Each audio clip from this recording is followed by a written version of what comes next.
Nabi Isa disebut dengan nama Isa dengan gelar Al-Masih dan Ibnu Maryam. Kapasitasnya ialah sebagai hamba dan Rasul Allah, kalimat Allah yang disampaikan kepada Maryam, dan bagian dari ruhnya. Ia lahir tanpa seorang bapak dan merupakan Nabi yang diberikan mukjizat yang tidak dimiliki oleh Nabi lainnya. Nabi Isa alaihissalam memiliki kesolehan dan ketauhidan yang sangat kuat. Dalam Al-Quran, Allah Subhanahu wa Ta'ala menanyakan ketauhidan kepada Nabi Isa alaihissalam, apakah ia mengaku sebagai Tuhan? Lalu Nabi Isa alaihissalam menjawab, ia tidak mengaku dan menyuruhnya umatnya untuk menyembahnya, melainkan menyuruh hanya untuk menyembah kepada Allah. Semakin hari usia kandungan Maryam semakin membesar sehingga telah tiba waktunya Maryam melahirkan seorang anak. Dengan rasa sakit, ia memaksakan diri untuk bersandar ke pangkal pohon kurma. Hal ini tergambar dalam Quran surat Maryam ayat 23. Allah Subhanahu wa Ta'ala berfirman, maka rasa sakit akan melahirkan anak memaksa ia bersandar pada pangkal pohon kurma. Dia berkata, aduhai, alangkah baiknya aku mati sebelum ini, dan aku menjadi barang yang tidak berarti, lagi dilupakan. Ayat ini menggambarkan bahwa Maryam merasa malu kepada orang lain dengan apa yang telah terjadi kepadanya. Karena ia khawatir, bencana serta kesedihan akan ia terima setelah melahirkan anak tanpa ayah.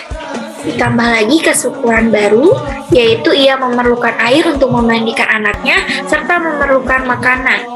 Maryam pun merasa semakin sedih melihat kondisi tersebut. Allah mengutus malaikat Jibril untuk menghibur Maryam, sehingga ia tidak lagi merasa sedih dengan takdir yang Allah berikan. Nabi Isa alaihissalam adalah Nabi yang melanjutkan risalah kenabiannya sebelumnya, yakni risalah Nabi Musa alaihissalam sebagaimana terdapat dalam Quran surat Al-Saf ayat 6. Sejak usia 6 tahun, Nabi Isa sudah memasuki perguruan Taurat. Ia memahami hukum Taurat lebih cepat dibandingkan dengan anak-anak seusianya. Pada usia 12 tahun, dia bertanya jawab soal Taurat dengan orang-orang Yahudi yang jauh lebih tua, baik soal hukum sampai soal ketuhanan.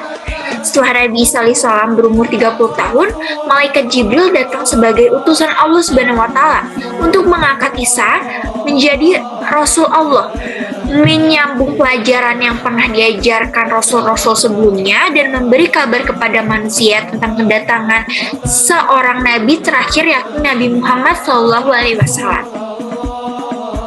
Mukjizat Nabi Isa alaihissalam adalah dapat berbicara dengan manusia saat masih dalam buayan, menciptakan sesuatu dari tanah liat menyerupai burung, dapat menyembuhkan orang sakit dan menyembuhkan orang buta, menghidupkan orang mati, berjalan di permukaan air, dapat memberitahu manusia tentang apa yang mereka makan dan apa yang mereka simpan di rumahnya, mengukuhkan dengan sebutan Roh Kudus atau Roh Suci.